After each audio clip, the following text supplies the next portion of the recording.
নবী করিম সাল্লাল্লাহু আলাইহি ওয়াসাল্লাম প্রথমবারে শিখাতে পারতেন, কিন্তু নবীজি চেয়েছেন এক তো সে চেষ্টা করো কারো, আরেক হলো নিজের থেকে যখন বলবে শিখার আগ্রহ প্রকাশ করবে, সেই শিখার গুরুত্ব কি হয়, বেশি হয়,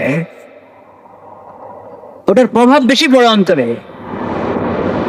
তখন নবী করিম সাল্লাল্লাহু আলাইহি ওয়াসাল্লাম নামাজ শিখিয়ে দিলেন তাকে। প্রথমে ওযু করো, ওযুর পরে আমল করো। ওই যে শিখালেন নামাজ, ওখানে গুরুত্বের সাথে যে কথাটা নবী করিম সাল্লাল্লাহু আলাইহি ওয়াসাল্লাম বারবার বলেছেন, তুমি রুকুতে যাবে স্থির হয়ে যাও, স্থির হও। রুকুতে যেতে না যেতে দাঁড়িয়ে যাওয়া না, সোজা রুকুতে গিয়ে রুকু যেভাবে আদায় করতে হয় ওইভাবে সোজা হয়ে পিঠ পিঠ এবং কোমর মাথা তিনটা বরাবর সোজা থাকবে।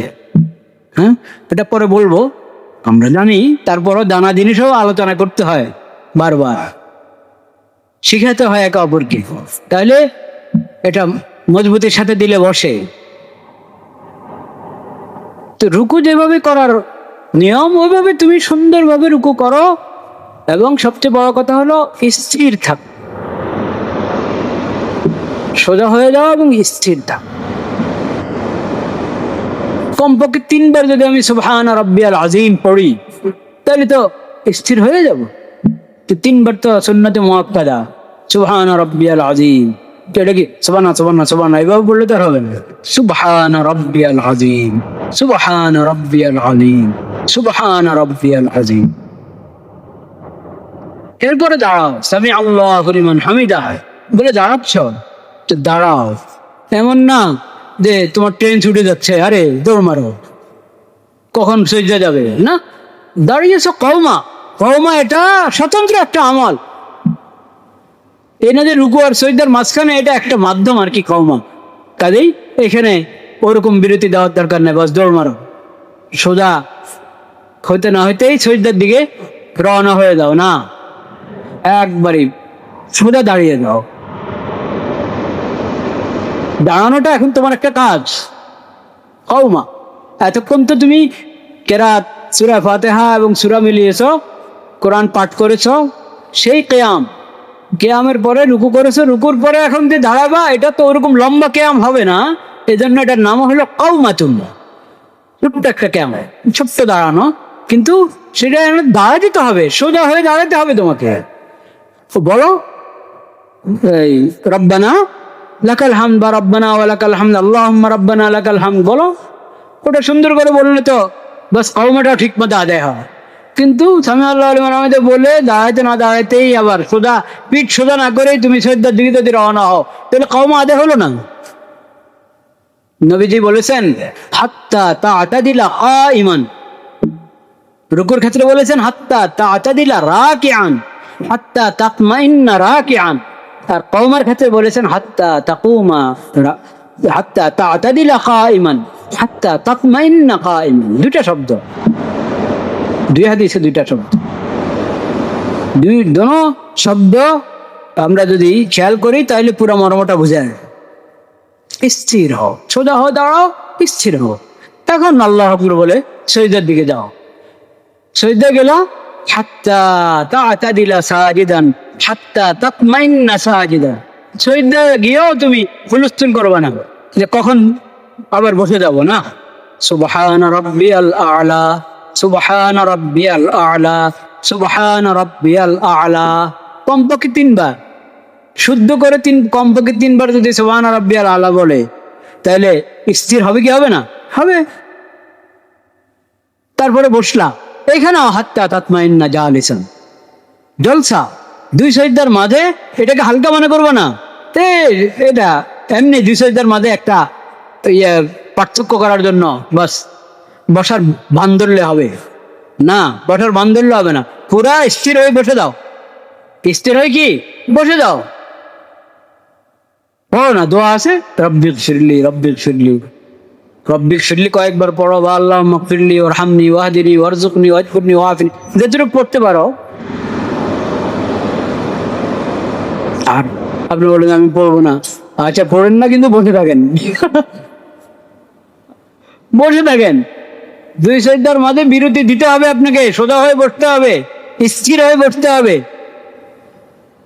তারপরে যান দ্বিতীয় সজদা। দ্বিতীয় সজদা ওখানে সুবহান রাব্বিয়াল আলা কমপক্ষে 3 বার সহি শুদ্ধভাবে পড়েন। এরপরে আপনি দ্বিতীয় রাকাতের জন্য দাঁড়ান। তো রুকু, কওমা, সজদা, জলসা, 2 সজদা, একটা রুকু, একটা কওমা আর 2 সজদার মধ্যে জলসা। এই সবগুলো কাজ কি হতে হবে? ধীরে সুস্থ হতে হবে, ধীরে স্থিরভাবে হতে হবে, স্থিরতার সাথে হতে হবে। এটা নবী করিম সাল্লাল্লাহু আলাইহি সাল্লাম শিখালেন। সবাই দেখলো যে শিখাচ্ছেন, অন্যরা শিখে ফেলেছে আগে, উনি ওই দিন শিখলেন, ওনার উচিত আরো কতজনে শিখেছে, এবং কিয়ামত পর্যন্ত এই হাদিস চলতে থাকবে। সবাই রুকু, সিজদা, জলসা, কওমা কিভাবে করতে হয় এই হাদিসের বরাত দিয়ে সবাই শিখায়। বলেন সুবহানাল্লাহ।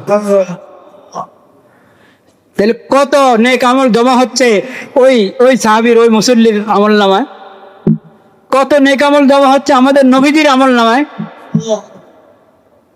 এই যে 5 ওয়াক্ত ফরজ নামাজ, এরা তো সর্বশেষ নবী, আখিরি নবী, বিশ্ব নবী, শ্রেষ্ঠ নবী হযরত মুহাম্মদ মুস্তাফা সাল্লাল্লাহু আলাইহি ওয়াসাল্লামের মাধ্যমে রব্বানি তোহফা, রব্বানি উপহার, ইলাহি উপহার আমরা পেয়েছি এই 5 ওয়াক্ত নামাজ। ঠিক কিনা? এই নামাজের মাধ্যমে যদি আল্লাহর শুকর আদায় না করি, আল্লাহর ফরজ আদায় না করি, তাহলে আমাদের থেকে না শুকর বান্দা আর কেউ হবে? না শুকর বান্দা হয়ে থাকবো না আল্লাহর শুকর গুজার বান্দা হবো। 5 ওয়াক্ত ফরজ নামাজ মসজিদে জামাতের সাথে আদায় করবো ইনশাআল্লাহ। পুরুষরা, মহিলারা ঘরের একবারে অন্ধকার কামরায় আদায় করলে, পুরুষরা মসজিদে আসলে নামাজ আদায় করলে যে সওয়াব পায়, তারা ঘরের ভিতরের কামরায় আদায় করলে সেই সওয়াব পায় মহিলারা।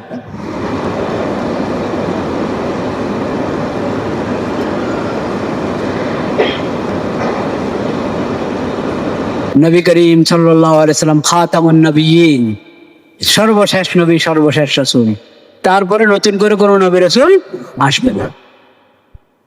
আকীদায়ে খাতমে নবুয়ত, আকীদায়ে খাতমে নবুয়ত অর্থাৎ নবুয়তের ধারা আল্লাহ তাআলা হযরত মুহাম্মদ মুস্তাফা সাল্লাল্লাহু আলাইহি ওয়াসাল্লামকে নবুয়ত এবং রিসালাত প্রদানের মাধ্যমে শেষ করে দিয়েছিলেন।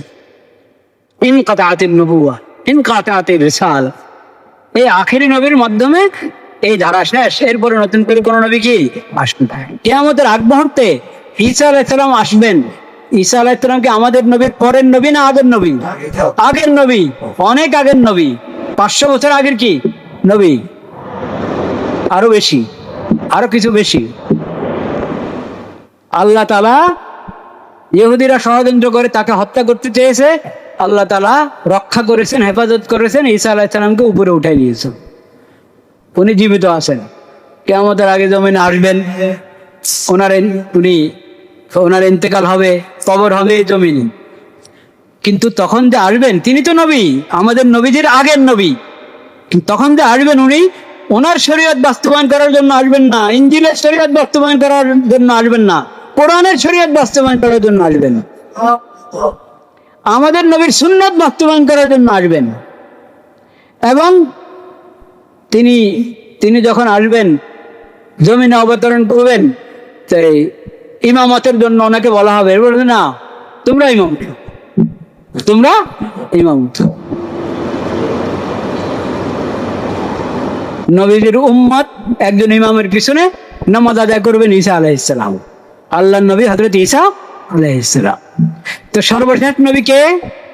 মুহাম্মদ মুস্তাফা সাল্লাল্লাহু আলাইহি ওয়াসাল্লাম। বিশ্ব নবী কে? হযরত মুহাম্মদ মুস্তাফা সাল্লাল্লাহু আলাইহি ওয়াসাল্লাম। রাহমাতুল লিল আলামিন কে? হযরত মুহাম্মদ মুস্তাফা সাল্লাল্লাহু আলাইহি ওয়াসাল্লাম। সাইয়্যিদুল মুরসালিন কে? হযরত মুহাম্মদ মুস্তাফা সাল্লাল্লাহু আলাইহি ওয়াসাল্লাম। তার নবুয়ত, তার রিসালাত, তার আকীদায়, তার বিষয়ে আমাদের ইসলামের শিক্ষা, আকীদায়ে খাতমে নবুয়তের, কোরআনের ঘোষণা, কোরআনের শত আয়াতের ঘোষণা, আখিরি নবীকে হযরত মুহাম্মদ মুস্তাফা সাল্লাল্লাহু আলাইহি ওয়াসাল্লাম। খাতামুন নবীন শব্দ না হলো এক আয়াতে, সূরা আহজাবের মধ্যে 40 নম্বর আয়াত, সূরা আহজাবের। কিন্তু এর মর্ম, আকীদায়ে খাতমে নবুয়তের মর্ম কোরআন কারীমের শতাধিক আয়াতে আছে। বলেন সুবহানাল্লাহ। শত শত হাদিসের মধ্যে আছে। পুরো ইসলামের ভিত্তি হলো, সবচেয়ে বড় মৌলিক আকীদা হলো আকীদায়ে খাতমে নবুয়ত। বলেন কি? আকীদায়ে খাতমে নবুয়ত।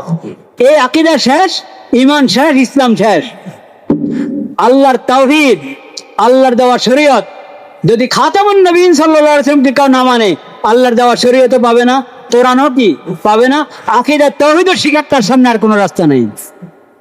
এমন গুরুত্বপূর্ণ আকীদা, আকীদায়ে খতমে নবুয়ত। এই আকীদায়ে খতমে নবুয়তের দুশমন, শত্রু এই দেশে আছে কি নাই? অনেক শত্রুরা আছে যারা এই আকীদার বিকৃতি করে, কোরআনের বিকৃতি করে, নবীজির অবমাননা করে, নবীজির সুন্নাহ এবং হাদিসের অবমাননা করে। অনেক শত্রু আছে, তাদের মধ্যে সবচেয়ে ভয়ঙ্কর শত্রু হলো কাদিয়ানী গ্রুপ, যারা প্রতারণা করে নিজেদেরকে আহমদিয়া জামাত বলে। কি বলে? আহমদিয়া জামাত। এটাই তো প্রতারণা, আহমদিয়া বলাই প্রতারণা। কিন্তু তারা যে এতটুকুটা বলে আহমদিয়া মুসলিম জামাত, বলেন নাউজুবিল্লাহ।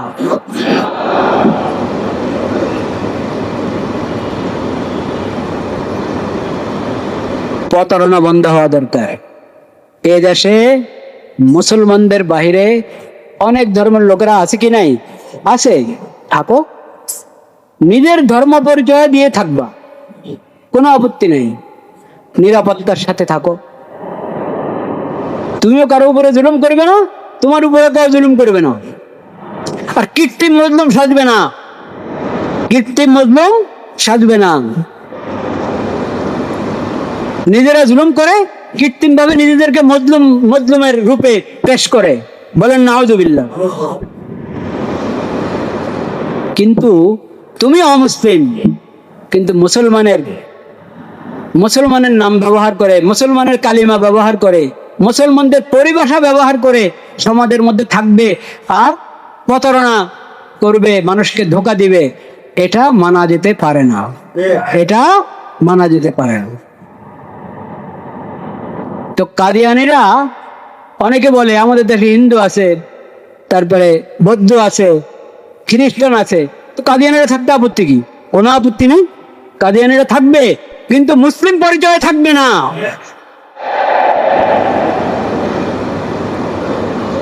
অমুসলিম হয়ে মুসলিম পরিচয় ব্যবহার করা প্রতারণা কিনা?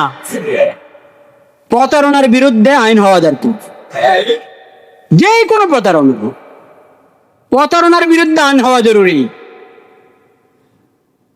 কাজে অমুসলিম হয়ে মুসলিম পরিচয় ব্যবহার যাতে না করা হয় সেজন্য জরুরি এবং স্পষ্ট আইন প্রণয়নের আবেদন জানাচ্ছি আমরা সবাই। আগামীকাল সোহরাওয়ার্দী উদ্যানে ওলামায়ে কেরাম, ওলামা মাশায়েখ এবং সকল শ্রেণীর মুসলমানরা সমাবেশ ডেকেছে। ওটাতে আমরা সবাই উপস্থিত থাকবো কিনা ইনশাআল্লাহ? আমাদের সবার একটাই কথা, কাদিয়ানীরা এদেশে নিরাপত্তার সাথে শান্তির সাথে থাকবে, কিন্তু কাদিয়ানী পরিচয় থাকবে। গোলাম আহমদ মির্জা, গোলাম আহমদ কাদিয়ানী, মির্জা গোলাম আহমদ কাদিয়ানীর পরিচয় থাকবে, মুহাম্মদুর রাসূলুল্লাহর পরিচয় থাকবে না। লা ইলাহা ইল্লাল্লাহ মুহাম্মদুর রাসূলুল্লাহ অমুসলিম হয়ে ইসলামের কালিমা ব্যবহার করবে না। নিজেদের আস্তানাকে মসজিদ নাম দিবে না। মসজিদ তো মুসলমানদের ইবাদতখানার নাম মসজিদ। অমুসলিম হয়ে হিন্দুরা যদি মন্দিরের নাম মসজিদ দেয়, আপনি মানবেন? কোন হিন্দু এরকম করে? তুমি অমুসলিম হয়ে কেন তোমার আস্তানার নাম, তোমার উপাসনালয়ের নাম মসজিদ দিচ্ছ? বক্সিবাজার এটা কি মসজিদ না তাদের উপাসনালয়? ওখানে লা ইলাহা ইল্লাল্লাহ মুহাম্মাদুর রাসূলুল্লাহ কালিমা লিখেছে, এটা প্রতারণা নয়? স্পষ্ট প্রতারণা। সমস্ত প্রতারণা বন্ধ করতে হবে। আল্লাহ তাআলা আমাদেরকে, আমরা সকাল সন্ধ্যা বলে থাকি রাযীতু বিল্লাহি রাব্বান ওয়া বিল ইসলামি দীনা ওয়া বি মুহাম্মাদিন সাল্লাল্লাহু আলাইহি ওয়াসাল্লাম নাবিয়্যা। আল্লাহ আমি ধন্য, আমি সন্তুষ্ট, আমি সৌভাগ্যবান, তুমি আমার রব, আমি তোমার বান্দা। আল্লাহ আমি সৌভাগ্যবান, আমি ধন্য, আমি মুসলিম হতে পেরেছি, ইসলাম আমার দিন, আমি মুসলিম। আমি ধন্য, আমি সৌভাগ্যবান, আমি আখির নবী হযরত মুহাম্মদ মুস্তাফা সাল্লাল্লাহু আলাইহি সাল্লামের উম্মত হতে পেরেছি, তিনি আমার নবী, আমি তার উম্মত। আলহামদুলিল্লাহ। সকালে 3 বার, সন্ধ্যায় 3 বার। এই আকীদার উপর, এই নীতির উপরে মজবুত থাকতে হবে ইনশাআল্লাহ। আল্লাহ তাআলা মওত পর্যন্ত আমাদেরকে মজবুত রাখেন সঠিক ঈমানের উপরে। ওয়া আখিরু দাওয়ানা আলহামদুলিল্লাহি রাব্বিল আলামিন।